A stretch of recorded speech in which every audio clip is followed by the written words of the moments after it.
গাজীপুরের শ্রীপুরে Sreepur press club 1990-এর সাধারণ সভা, দোয়া ও ইফতার মাহফিল অনুষ্ঠিত হয়েছে। কাল 3টায় জান্নাত সুপার মার্কেটের দ্বিতীয় তলায় প্রেস ক্লাব কার্যালয়ে এই সভা অনুষ্ঠিত হয়। প্রেস ক্লাবের আহ্বায়ক আব্দুস সালাম রানার সভাপতিত্বে ও যুগ্ম আহ্বায়ক কবির সরকারের সঞ্চালনায় প্রথম পর্বে সাধারণ সভা অনুষ্ঠিত হয়। আসরের নামাজের পর দ্বিতীয় পর্বের কার্যক্রম শুরু করা হয়। এ সময় প্রধান অতিথি হিসাবে উপস্থিত ছিলেন শ্রীপুর উপজেলা চেয়ারম্যান অ্যাডভোকেট শামসুল আলম প্রধান। এ সময় প্রেস ক্লাবের নতুন সদস্যদের ফুল দিয়ে বরণ করে নেওয়া হয়। পরে সদস্যদের উপস্থিতিতে কিছু গুরুত্বপূর্ণ সিদ্ধান্ত গৃহীত হয়। পরে পবিত্র মাহে রমজান উপলক্ষে কোরআন থেকে তেলাওয়াত ও শ্রীপুর প্রেস ক্লাবের প্রয়াত সাংবাদিক, দেশ ও জাতির কল্যাণে দোয়া করা হয়। দোয়া পরিচালনা করেন শ্রীপুর প্রেস ক্লাবের সদস্য হাফেজ মাওলানা আব্দুল আজিজ।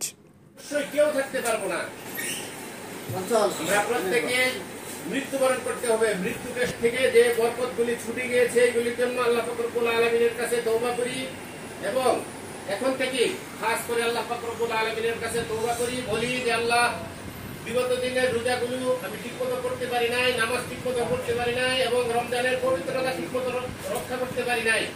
আজকে থেকে আমি আল্লাহ রব্বুল আলামিন তোমার কাছে তওবা করলাম, আগামী দিনের পূর্ণ রোজা যেন আমি রাখতে পারি, পূর্ণ রমজানের হক যেন আমি পালন করতে পারি, আমাকে সেই তৌফিক দান করো। আমিন। ইনশাআল্লাহ রব্বুল আলামিন সেই তৌফিক দান করবেন। আমিন। এবং মাহে রমজানের এই যে আমরা ইফতারি করার জন্য আমরা প্রস্তুতি নিচ্ছি, কার যে সমস্যা রয়েছে, কার সন্তান অসুস্থ, কার সন্তান হচ্ছে না, কার বিবি নাই, কার বিবি অসুস্থ, সেজন্য আল্লাহ পাক রব্বুল আলামিনের কাছে ইফতারির পূর্ব মুহূর্তে অবশ্যই আমরা আল্লাহ পাক রব্বুল আলামিনের কাছে সেই দোয়া করব। আল্লাহ অবশ্যই আমাদেরকে ওইভাবে কবুল করবেন। মাহে রমজানের শেষ 10 দিনের যে কোনো বেজুত রাত্রে লাইলাতুল কদর নামে একটি রাত্র রয়েছে। হাজার রাত্রের চেয়েও বেশি সওয়াব পাবো ইনশাআল্লাহ। আমরা লাইলাতুল কদরকে তালাশ করে আমরা বেজুর রাত্রিতে, শেষ দশকের বেজুর রাত্রিতে আমরা কি করব? আল্লাহ পাক রব্বুল আলামিনের কাছে কান্নাকাটি করব, আল্লাহ পাক রব্বুল আলামিনের কাছে পানাহ চাইব। আমাদের কার কি সমস্যা, সেই সমস্যার জন্য আল্লাহ পাক রব্বুল আলামিনের কাছে ফরিয়াদ করব। অবশ্যই আল্লাহ পাক রব্বুল আলামিন আমাদের ফরিয়াদ কবুল করবেন। মাহে রমজান মাস যে শিক্ষা নিয়ে আমাদের মধ্যে হাজির হয়েছে, এই মাহে রমজানের শিক্ষাকে আমরা কাজে লাগিয়ে সারা বছর যেন আমরা এইভাবে চলতে পারি, আমরা সেই তৌফিক আল্লাহ পাক রব্বুল আলামিনের কাছে চাইব। আর মাহে রমজান সদকার মাস, মাহে রমজান সদকায়ে ফিতরা আদায় করার মাস। আমরা অবশ্যই সদকায়ে ফিতরা আদায় করব ঈদের নামাজ যাওয়ার পূর্বেই। আর মাহে রমজান আমাদের আশপাশ যারা আছে, পাড়া প্রতিবেশী, এর মধ্যে যারা কে খাইতেছে, পাশে মুমিন বান্দাদেরকে ধোঁকা দিয়ে খারাপ কাজে লিপ্ত করতে পারে না। ইনশাআল্লাহ মাহে রমজানে লোককে শয়তান যে আমাদেরকে ধোঁকা দিয়ে, আমি ভালো কাজগুলি করেছি রমজান মাসে, যে কল্যাণকর কাজগুলি করেছি, এই কল্যাণকর কাজ যেন আমি সারা বছর করতে পারি, আমি তোমার কাছে আল্লাহ সেই তৌফিক চাই।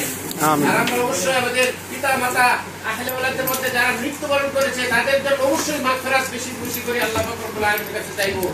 মাহে রমজান মাস উসিলা করে মাহে রমজান মাস আসবে, এজন্য আল্লাহ পাক রব্বুল আলামিন যারা মুসলমান নরনারী, মুসলমান হয়ে যারা কালেমা পড়ে, যারা মুসলমান হয়েছিলেন, যারা মৃত্যুবরণ করেছে, মাহে রমজান মাস উসিলা, মাহে রমজান মাসকে উসিলা করে আল্লাহ পাক রব্বুল আলামিন ওই সমস্ত মুত্তাকিনদেরকে মাহে রমজান মাস উসিলা করে তাদের কবর আযাবকে বন্ধ করে দিয়েছেন।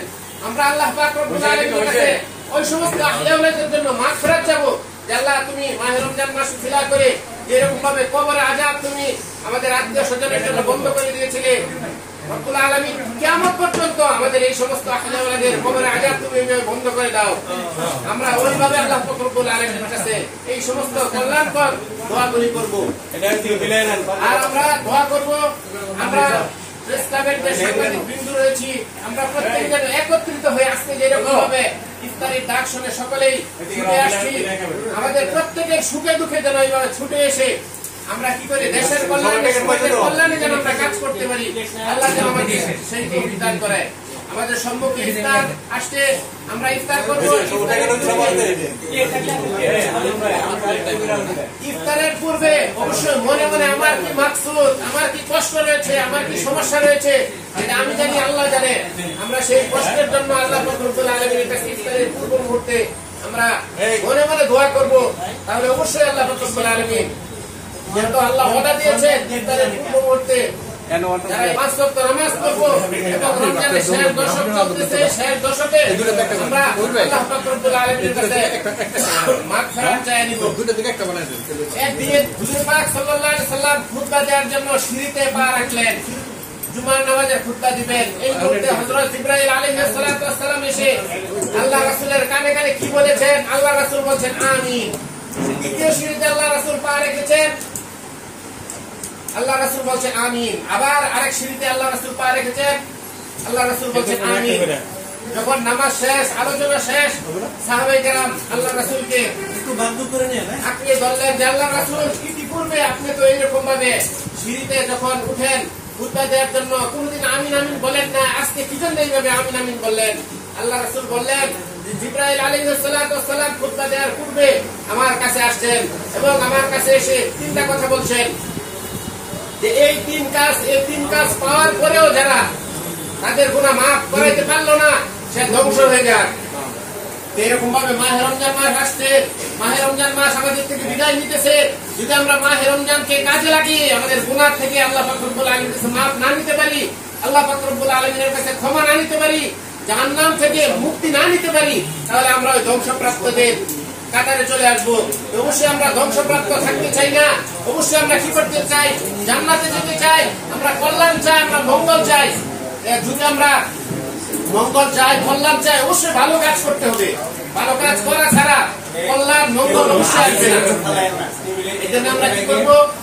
আগামী দিন যে 6টা রোজা রয়েছে এই কয়টা রোজা সুন্দর রূপে রাখবো, নামাজ পড়বো এবং আল্লাহ পাক রব্বুল আলামিনের কাছে করবো দোয়া করে আল্লাহ পাক রব্বুল আলামিন যেন যে কথাগুলো বললাম এই কথাগুলো যেন আমরা করতে পারি।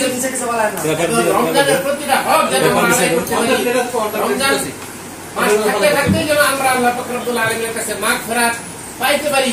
আল্লাহ আমাদের সকলকে সেই তৌফিক দান করুন। আমিন। ওয়া আখির দাওয়ানা আলহামদুলিল্লাহি রাব্বিল আলামিন। আসসালামু আলাইকুম। আগামী দিনের রোজাগুলো আমাদেরকে রাখার তৌফিক দান করো, নামাজ পড়ার তৌফিক দান করো, হালাল হারাম মেনে রব্বুল আলামিন আমাদেরকে চলার তৌফিক দান করো। রব্বুল আলামিন খাস করে আমরা প্রত্যেকেই সকল সাংবাদিক একত্রিত হয়ে যেন দেশের কল্যাণে কাজ করতে পারে, আমাদের সকলকে সেই তৌফিক দান করো। আমিন। রব্বুল আলামিন আমাদের সংসদ সদস্য, রব্বুল আলামিন আমাদের মন্ত্রী, রব্বুল আলামিন তাকে রব্বুল আলামিন আমাদের কল্যাণে দেশের কল্যাণে কাজ করার তৌফিক দান করো। আমাদের সাবেক সংসদ সদস্য একটা প্রশ্নকারীকে রব্বুল আলামিন আমিন। ঘড়ি দেখার তৌফিক দান করো। আমিন।